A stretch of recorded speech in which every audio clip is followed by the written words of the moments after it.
Okay, I guess I have to jump on the bandwagon and make a video about the stock market crashing, right? To be honest, I haven't made a video about this yet because I didn't really know what to think. I didn't know what was happening. I couldn't give any advice. It was down 10% one day, like the US and the Canadian stock market. It would come up 3%.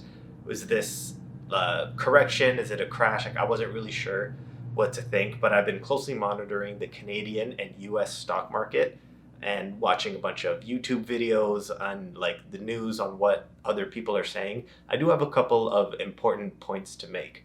If you're new here, my name is Bassem. I talk about finance, investing, and real estate. I haven't made any real estate videos yet, but this channel is new and they're coming. Before we get started, please remember to like the video and subscribe to the channel. I'm trying to get up to 1,000 subscribers, and so far I'm at 21.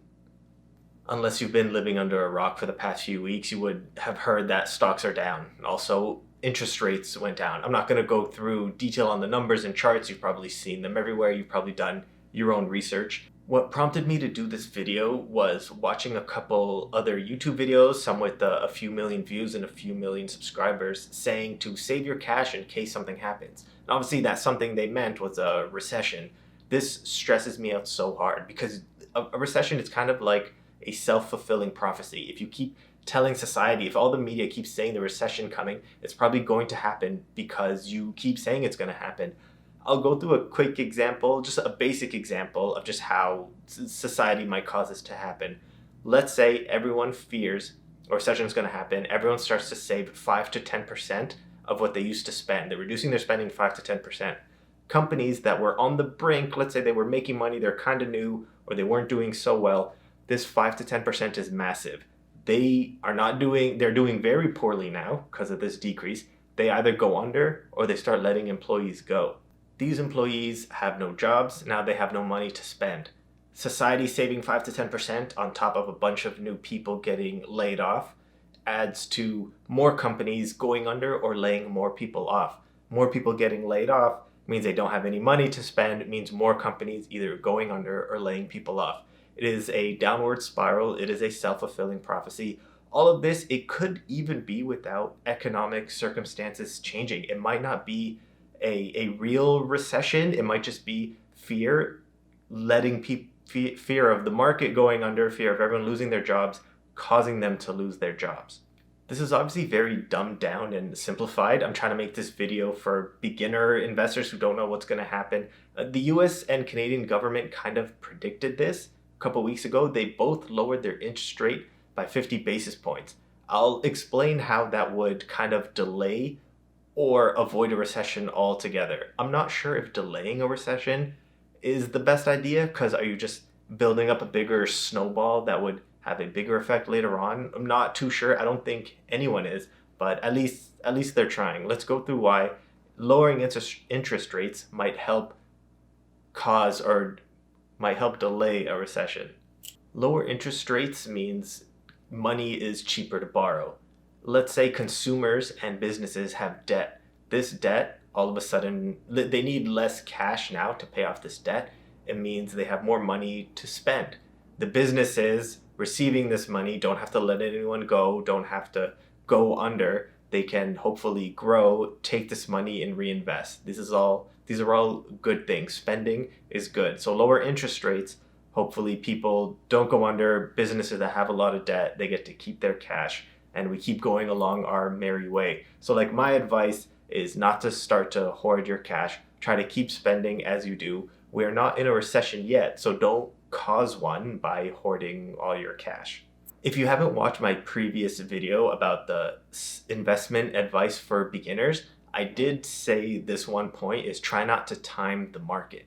Everyone is kind of asking me now at work and my friends and colleagues, when should I buy? Is now the bottom? Is now the peak? Not the peak, the bottom, the trough, the trench. We won't know. Nobody knows. Are we going to be in a recession? Like, I don't know, maybe. Who knows, like a couple months from now. I would definitely not try to time the market. Let's say you have $3,000 to invest. You've been sitting on the sidelines. Why not take $1,000, a third of it, and invest now? If you're in the US, why not invest in Coca-Cola, Disney, Apple, or Google? Google maybe not so much because I'm more of a dividend paying guy, but we'll get to that later or in another video. If you're in Canada, I highly recommend RBC, Royal Bank, or TD Bank. They're down over 30%. Their yields are high. I do feel they're safe. I don't see us going into a financial crisis. Those are some of the stocks I just recommend right now. Another one, I think, Enbridge.